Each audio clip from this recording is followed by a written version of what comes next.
Bienvenue au jardin pédagogique Homex No Dig Market Garden. Nous arrivons à la fin du mois d'août et il y a beaucoup de choses à vous montrer cette fois-ci si vous n'avez pas vu. Si vous n'avez jamais vu ou peu de mes visites auparavant, nous en faisons chaque mois. Vous pouvez vous abonner à la chaîne, vous recevrez des notifications.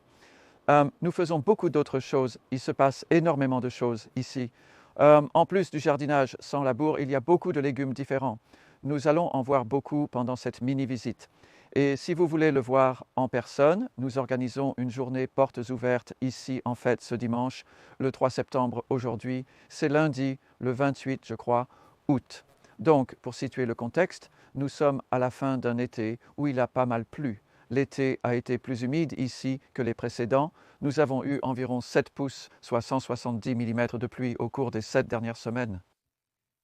Et nous avons eu une chaleur assez raisonnable. Donc, c'est l'abondance cette année. Et tout comme ici, en fait, dans la plupart du jardin, ce que vous allez voir, ce sont des deuxièmes plantations. Donc, nous avons déjà eu les fèves, les pois, les oignons nouveaux, les épinards, la laitue, les radis, les premiers navets et les betteraves. Et maintenant, par exemple, ici, il y avait des oignons, là où il y a du chou frisé. De l'autre côté de la plate-bande, des poireaux ont remplacé les pommes de terre. Ainsi, la méthode sans labour permet d'enchaîner rapidement les étapes. Peu de préparation de plate-bande est nécessaire. Vous pouvez directement planter de nouvelles plantes.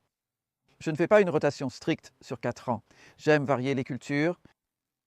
Ça facilite les choses et permet de s'amuser plus. On peut embellir son jardin et voir les fleurs. Elles ne sont pas vraiment conçues spécifiquement comme plantes compagnes, mais ce sont tout simplement de belles plantes. Elles aident à attirer différents insectes et à maintenir un bon équilibre entre les nuisibles et leurs prédateurs. En fait, cet été, nous avons aussi eu beaucoup d'hirondelles ici. J'avais un nid d'hirondelles dans ma grange.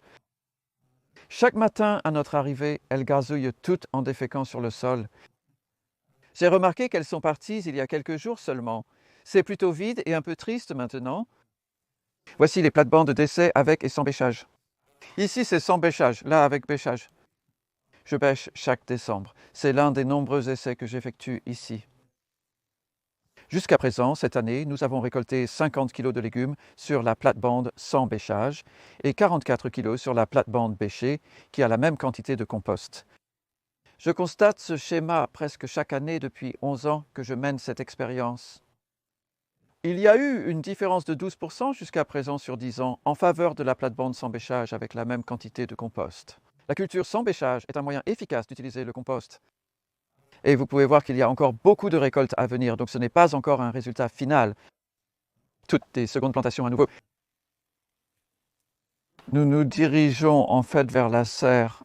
Je veux vous en montrer un peu plus sur la propagation, mais en passant, je pourrais mentionner ce beau légume ici qui est la chicorée, parce que je pense qu'en particulier au Royaume-Uni, ce n'est pas très connu, et j'ai semé celle-ci vers la mi-juin. Et j'ai tendance à les arracher avec la racine pour les récolter. C'est une récolte unique d'une pomme. Vous pouvez voir qu'elles ont l'air un peu quelconques à l'extérieur. On ne peut pas vraiment dire ce qu'il y a dedans. Quand vous enlevez ces feuilles extérieures, c'est un signe qu'elles sont prêtes en fait, quand vous commencez à voir ces petites pousses latérales sortir de la base. Vous pourriez utiliser ces feuilles, je les enlève juste pour vous montrer la beauté de cette partie ou du cœur à l'intérieur. C'est Aridicia. Donc c'est une variété appelée 506 TT et si je coupe dedans, vous pouvez voir la beauté des feuilles du cœur. Et bien qu'elles soient légèrement amères parce que c'est de la chicorée, elles sont en fait douces amères grâce à l'effet de blanchiment dû au repliement de ce cœur. Une très belle plante à semer en juillet. Donc beaucoup de ce qui pousse en ce moment concerne le fait d'obtenir la bonne date de semis pour la plante. Voici les restes de quelques pak choi et moutarde que nous n'allons pas utiliser maintenant. En fait, nous en avons planté la plupart. Je vais garder les plantes plus âgées au cas où j'en aurai besoin. Mais ici, nous avons les plantations actuelles. Donc ça, c'est des épinards. Vous pouvez encore semer des épinards pour l'extérieur, pour la culture en plein air, mais aussi pour la culture sous abri. C'est tout à fait possible. C'est intéressant parce que vous voyez que certains ont très bien levé et d'autres non. Eh bien, curieusement, c'est ma propre semence maison qui n'a pas aussi bien levé que la semence achetée, qui est une variété appelée Amazon. je fais juste un essai, donc j'essaye beaucoup de graines différentes. Ici, d'épinards, dont certains rouges, juste pour voir. Certains ont été repiqués, d'autres semés directement. Ici, il y a de la roquette pour salade. C'est tout pour le moment, mais vous pouvez encore semer fin août. C'est idéal pour les oignons nouveaux. Nous les semons en multisemis, donc nous mettons jusqu'à 10 graines dans une petite alvéole pour obtenir un petit plant en motte que vous pouvez mettre en terre avec un peu plus de racines. Ceux-ci n'ont été semés qu'il y a une semaine. Les oignons nouveaux, choux de printemps et choux-fleurs de printemps peuvent être semés maintenant. Et puis la mâche, le cresson de terre, la claytonie, le pourpier d'hiver, ce sont encore des semis que vous pouvez faire.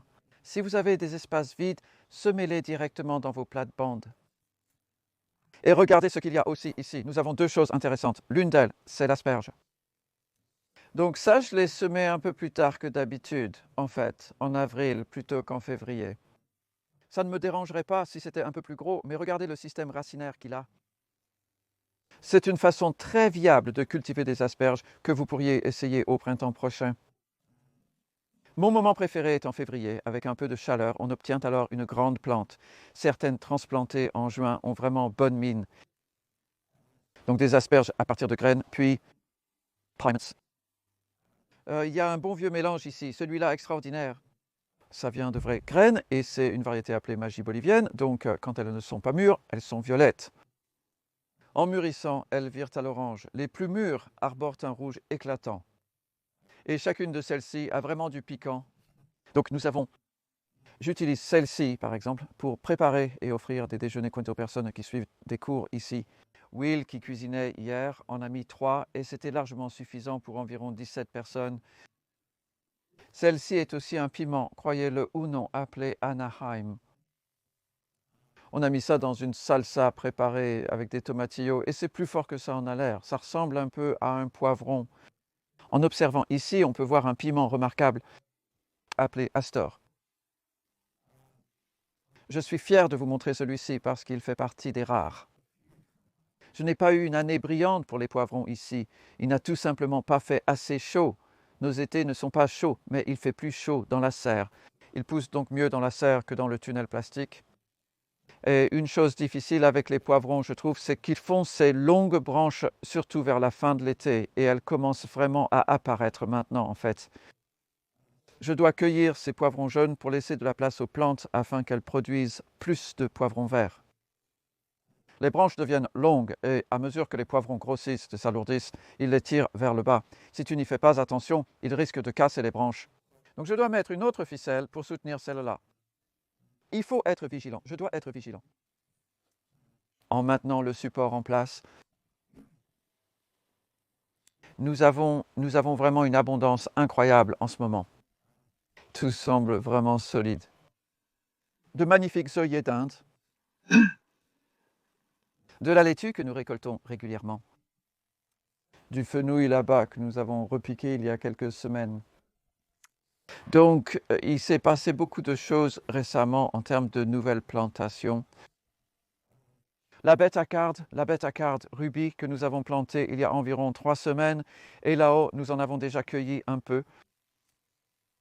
Ici, cependant, nous avons quelques courges, et en fait, dans la dernière vidéo, je montrais la courge butternut qui n'avait pas vraiment donné, mais regardez ça, elle commence enfin à produire des courges. Oui, on dirait qu'on va y arriver à temps. La butternut, cependant, est vraiment la dernière à mûrir ici, je trouve. Avec la chaleur qu'on a, on va tout juste réussir à avoir des courges mûres ici, alors que celle-ci, par comparaison, c'est l'Oregon. Sweet Meat Homestead en produit 1 ou 2 par plante. Vraiment magnifiques. Apparemment, elles sont très bonnes à manger. Je ne les ai jamais cultivées auparavant et celle-ci que j'ai cultivée a une saveur particulièrement bonne, Marina di Chioggia. Donc, quand les feuilles se dessèchent comme ça, c'est en fait un bon signe de maturité. Vous savez, la courge butternut a l'air plus saine en ce moment, mais cela ne veut pas forcément dire qu'elle donnera de meilleurs résultats au final. Celles-ci sont bonnes pour, vous savez, la fin août. Nous arrivons à la période où nous voulons que les fruits mûrissent et que leur peau durcisse. L'objectif recherché ici est que la tige de la plante est un peu trop jaune. Je dirais donc qu'elle n'est pas encore prête. Je ne suis pas pressé de la récolter. Il reste encore un peu de feuilles et de tiges vertes. Et je ne m'inquiète pas non plus qu'elle reste au sol. Elle repose simplement sur un sol humide. C'est tout à fait normal. Elle a une peau très dure, donc ça ne lui fera aucun mal. Ce sont les tomatillos dont nous avons déjà parlé une ou deux fois dans des vidéos précédentes. Et ce que nous avons constaté, eh bien, nous savions que cela arriverait. Ils tombent par terre. Et puis, si tu ne fais pas attention, il y en a un qui devient un peu mou, mais je le ramasserai quand même parce qu'à l'intérieur de chacun d'eux, il y a comme 1 million de graines. Et ça, si tu les laisses, c'est... Tu sais, ça deviendrait envahissant l'an prochain. Celui-ci, par contre, il est bien ferme et ça sera bon à manger. Enfin, ça peut se manger cru. Ils sont particulièrement bons rôtis. Nous avions un chef ici la semaine dernière. Une semaine ou deux en fait, Dan, et il préparait de très bonnes tomatilles rôties pour faire des salsas avec ça. Celles-ci ont été les vedettes cet été, c'est l'Aster Lady Coral Blue. J'ai d'ailleurs récolté des graines de celles-ci l'année dernière, il faudrait que je pense à en refaire un peu cette année. Tant qu'il ne fait pas trop humide, il y a encore beaucoup de graines que vous pouvez récolter, comme celles des fleurs et des soucis par exemple. Ici, je veux juste vous montrer quelques plantations récentes que nous avons faites pour vous donner une idée de notre méthode. Et ce parterre avait en fait du brocoli âgé violet au printemps. Et ensuite, il y a eu de la laitue tout l'été. Et il y a une semaine, je regardais la laitue et je me suis dit qu'elle pouvait être retirée. Et je cherchais un endroit pour planter les épinards. Comme les épinards, si tout va bien, seront récoltés jusqu'en avril ou mai prochain. Nous mettons le compost maintenant et cela permettra à la terre de traverser l'hiver. C'est nourrir le sol qui nourrit les plantes. Et donc nous plantons ensuite les épinards. Ces épinards ont été plantés il y a 3 jours. Et je vois déjà qu'ils poussent. Donc je mets des plants petits, ça marche vraiment bien. Ils prennent vite et ici, regardez ces petites intercalaires. Donc ça c'est de l'intercalage où vous avez déjà un légume en place. Dans ce cas c'est de la laitue dont on cueille les feuilles extérieures. Donc on cueille les feuilles extérieures. Il y a 3 jours, vendredi, cela a libéré un peu d'espace et a facilité la plantation de ces cerfeuilles.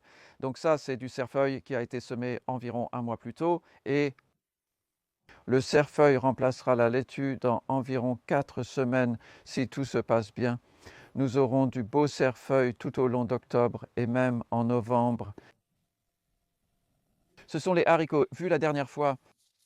Ce sont des borlottis et ils ont l'air en forme. Les feuilles jaunissent à nouveau comme les courges, c'est de bon augure. Je suis content de voir ça parce que ça veut dire que les plantes mûrissent et que les gousses vont commencer à sécher, car il ne me reste vraiment qu'1 mois avant de vouloir les récolter en gousses sèches. Ici, le compost est fabriqué avec un système à 3 palettes. Fonctionne très bien, Quand j'enseigne la fabrication du compost, je dis « Voyez si vous pouvez faire un tas de la taille que vous pouvez remplir en quelques mois et de cette façon, vous obtiendrez une bonne chaleur. Il vous faudrait cependant une assez grande surface pour remplir un tas comme celui-ci, de la taille d'une palette, juste 2 fils à chaque coin très simple. Voici donc le tas actuel.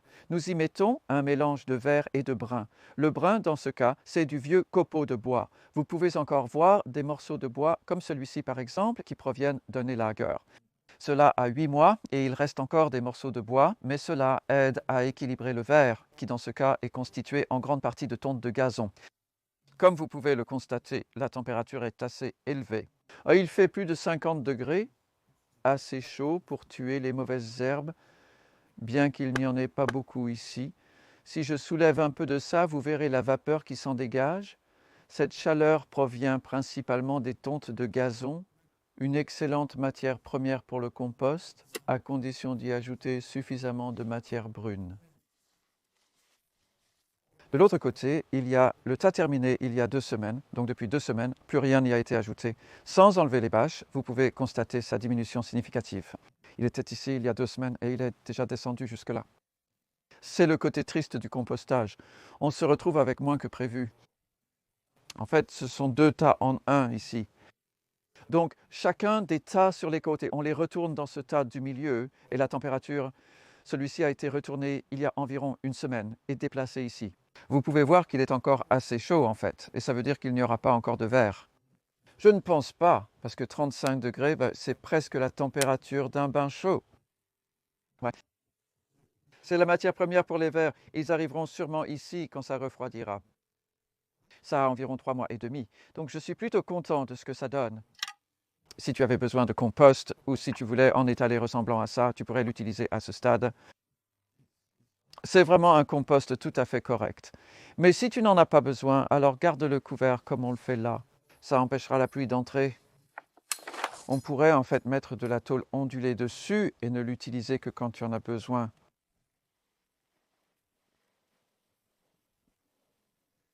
Il y a un magnifique tournesol ici. Un grand soleil orange. J'enlève généralement les fleurs fanées de mon tournesol pour favoriser la production de nouvelles fleurs. Je n'ai pas pu résister à laisser celui-ci, en partie parce qu'il est grand, mais aussi parce qu'il semble qu'il va produire de belles graines. On verra. Ce serait une bonne nourriture pour les oiseaux et j'en garderai pour les semer.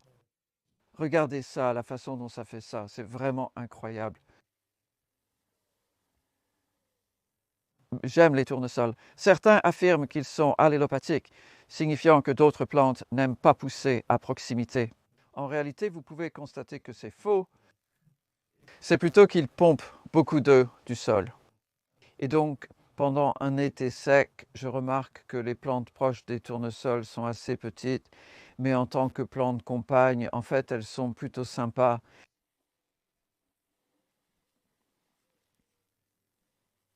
Ah, il y a une autre nouvelle plantation ici qui est des navets.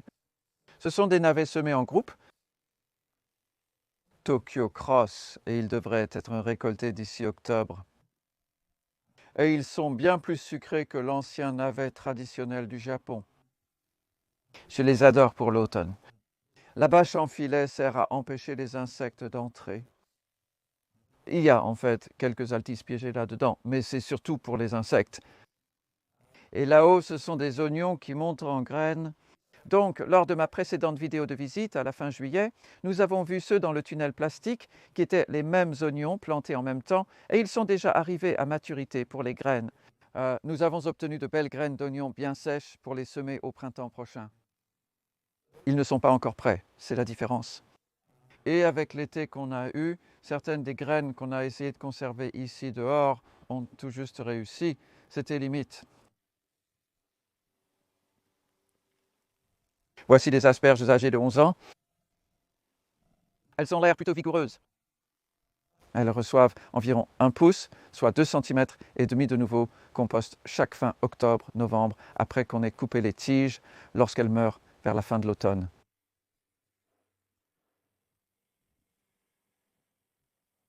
Oui, je voulais juste vous montrer le céleri rave ici parce que il y a plusieurs méthodes pour cultiver le céleri rave en fonction de la quantité de feuilles que vous taillez. Et ceci, vous pouvez voir que nous ne les avons pas touchés. J'ai eu des problèmes ici en automne, à la fin de l'automne, avec la septoriose, une maladie qui fait brunir toutes les feuilles très rapidement par temps humide. Et je me demande simplement si le fait de les laisser tranquilles ne donnerait pas moins de points d'entrée à ce champignon. On verra, car on nettoie actuellement ceux qu'on a en haut. Bon, ils ont l'air beaucoup plus jolis si on enlève les feuilles, mais vous pouvez voir ces beaux céleris raves. Ils ont eu assez de pluie, en fait. Et pareil pour ceci, vous savez, c'est du brocoli qu'on n'a pas du tout arrosé depuis qu'on l'a planté grâce à la pluie. Appelé Thunderstone, cette variété forme déjà de petites têtes. Il y a aussi pas mal de trous dans les feuilles, et je suis presque sûr que c'est à cause des altises, parce qu'on voit que c'est surtout sur les bords. Nous avions un filet dessus jusqu'à récemment. Et les altises peuvent ronger la couverture en filet et laisser un petit trou qui, à mesure que la feuille grandit, devient un trou plus grand. Donc ce n'est pas un gros problème. C'est juste un peu agaçant.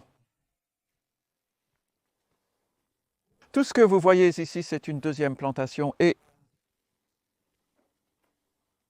Regardez ces choux déjà. Donc ça, c'est du chou rouge granit.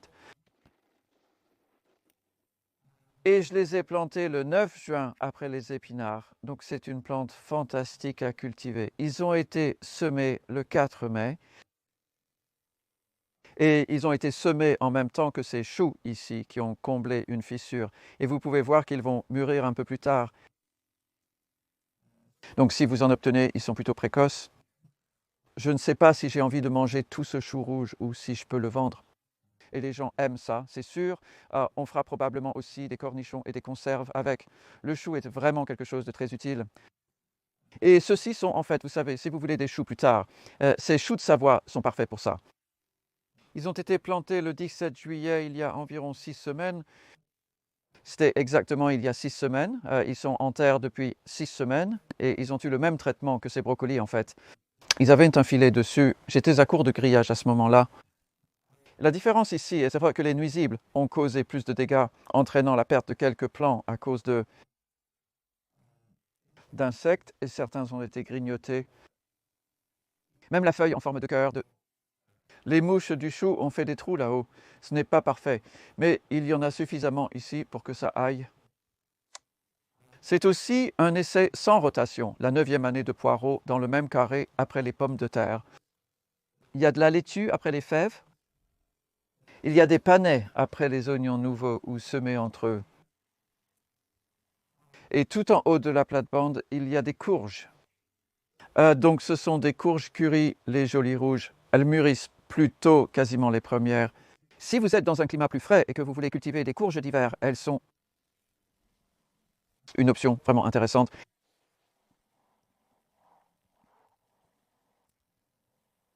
Autre chose que nous avons faite récemment, c'est la création d'un nouveau site web. Et j'espère que vous serez agréablement surpris en y jetant un œil. Il est censé être mis en ligne. Je dis censé parce que vous savez, je ne suis jamais sûr tant que ce n'est pas là. Mais c'est le 4 septembre, lundi 4 septembre. Si vous regardez mon site web, vous verrez quelque chose de nouveau.